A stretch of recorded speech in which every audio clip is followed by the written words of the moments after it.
Olá, sejam muito bem-vindos à Escola do Crédito. Eu sou a Rayane Silva e eu tô aqui hoje com o Túlio da GVN para a gente falar um pouquinho sobre autorregulação.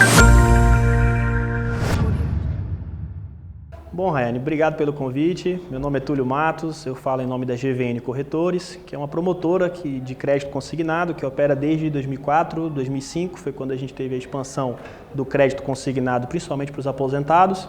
E desde então a gente distribui o produto via uma rede de lojas próprias e o canal externo, de parceiros, subestabelecidos, lojistas que estão conosco aí nessa caminhada. Que legal! E eu estou muito honrada de ter um gestor de uma promotora aqui falando com a gente hoje sobre autorregulação. Então, Túlio, a primeira pergunta que eu queria fazer para você é de onde surgiu a autorregulação? Qual é o propósito dessa normativa? Bom, é uma pergunta muito importante porque tem gerado muita dúvida em todo o mercado, né? A autorregulação veio para atacar três problemas, né? É um acordo, é preciso ser dito que é um acordo firmado entre os bancos no âmbito da FEBRABAN e da BBC, né? A FEBRABAN é a Federação dos Bancos e a BBC é a Associação Brasileira dos Bancos Comerciais, né? Então essas duas instituições juntas, né, representando aí um rol de bancos importantes, até também por uma sugestão do principal convênio que a gente opera, vai atacar três problemas que existem hoje, né? Basicamente é um de qualidade na operação, né? Os bancos que operam o consignado, eles têm um dos maiores índices de reclamação em relação à média. A viabilidade social do negócio, você tem tido muitos aposentados indo até os postos do INSS para reclamar do assédio, das ligações, às vezes até fora de horário, e a viabilidade econômica, que é um tópico que a gente pode explorar com mais propriedade, inclusive na sequência aqui da nossa conversa. Ah, que legal. Então, vamos debater o primeiro tópico em relação à questão da qualidade. O que tem falando na autorregulação em relação a esse processo da qualidade? Bom, primeiro tem que ter em vista do seguinte, existe um indicador de reclamação que vai para o Banco Central em relação à quantidade de reclamações em relação ao número de clientes. Então esse índice é calculado com base em 1 milhão de clientes. Os bancos comerciais têm uma média de 15 reclamações por milhão de clientes por mês. E os bancos de consignado chegaram a 225 reclamações, que é um índice muito maior.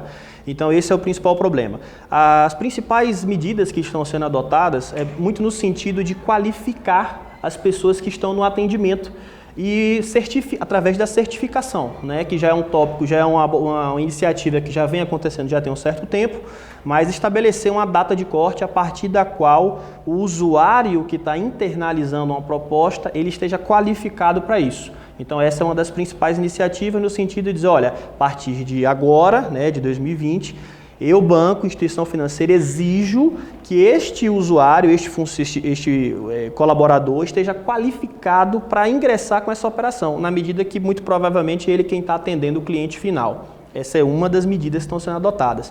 A outra é que, em função dos problemas que já existem de qualidade, né, de reclamação, de dúvidas sobre valores, de contratação com informação incompleta ou até mesmo desconhecimento total, os bancos, eles fizeram esse acordo por meio da FEBRABAN para definir o seguinte, olha, vamos estabelecer faixas de qualidade.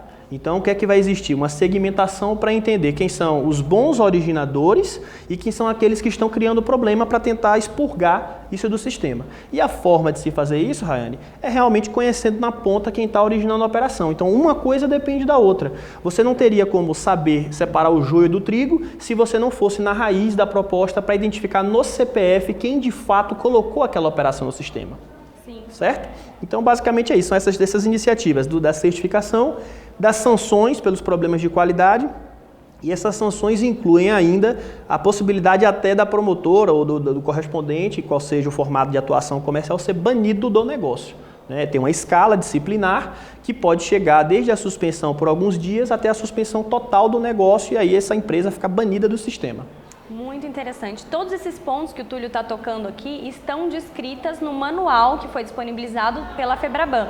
Esse manual está aqui embaixo no link da descrição, então você pode baixar, ler todas as especificações e todas as questões em relação a isso. E tem um outro ponto que eles falam bastante também em relação à questão da viabilidade econômica, sim, né? sim. O que você pode falar em relação a esse processo da viabilidade? É importante entender que com o advento do diferimento, que até às vezes as pessoas não conhecem, até como a gente estava conversando em off, essa palavra, o diferimento é justamente o parcelamento das comissões. Então, por mais que hoje no mercado a comissão chegue na ponta à vista, né, para os operadores, para os parceiros, na relação do banco com a empresa, com a promotora, essa comissão ela é parcelada, né? Então isso por força de um acordo, de uma determinação, de um acordo não, de uma resolução do Banco Central, que entrou em vigor em 2015, que foi justamente no sentido de diminuir o risco que os bancos estavam expostos.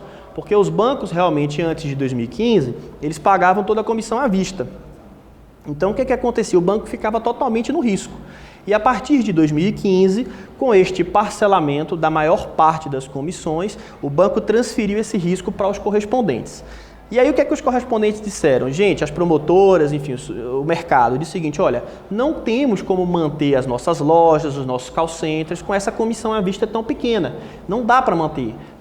Se a gente fosse falar em termos de média, é como se fosse a metade do que chega na ponta hoje. Então imagina você com a metade da sua receita hoje para qualquer tipo de negócio. Você não ia conseguir manter suas contas em dia, teria que ter um ganho de eficiência muito grande. Então como isso não aconteceu, a gente não conseguiu dobrar de eficiência, então os bancos, naquela ocasião de 2015, uns primeiro, outros depois, né, criaram a antecipação das comissões. Então hoje você recebe 100% da comissão à vista, pelo menos até dia 31 de dezembro de 2019, por conta que existe uma antecipação. Então essa comissão, ela de fato é diferida, mas a sua promotora, enfim, ou você como correspondente, recebe ela parcelada e pode ir até o banco e através de um instrumento financeiro, seja uma operação de capital de giro ou seja uma conta garantida, né, que é um escrow account, uma conta de garantia, você pode fazer a antecipação dessas parcelas. E aí você recebe semanalmente, diariamente ou mensalmente. Então este é o diagnóstico, esta é a situação que a gente tem. Qual que é o problema? O problema é a portabilidade, que ela cresceu de uma progressão geométrica. Você tinha uma portabilidade que começou com 500 milhões, foi a 1 bilhão, 1 bi e meio, 2, 3, 4,8 bi, bateu recordes em cima de recordes. Então, Rai, qual que é o problema da viabilidade econômica? É porque a promotora antecipa essa comissão, assina um contrato de empréstimo, como você financia um carro, é mais ou menos como se você financiasse um carro, não tivesse seguro e o carro fosse roubado. Você ia continuar... mas é a realidade, você ia continuar pagando o carro, o celular, o que fosse, entendeu? Então, basicamente é isso. Você financia essa comissão, traz a valor presente e o contrato é roubado. Sim.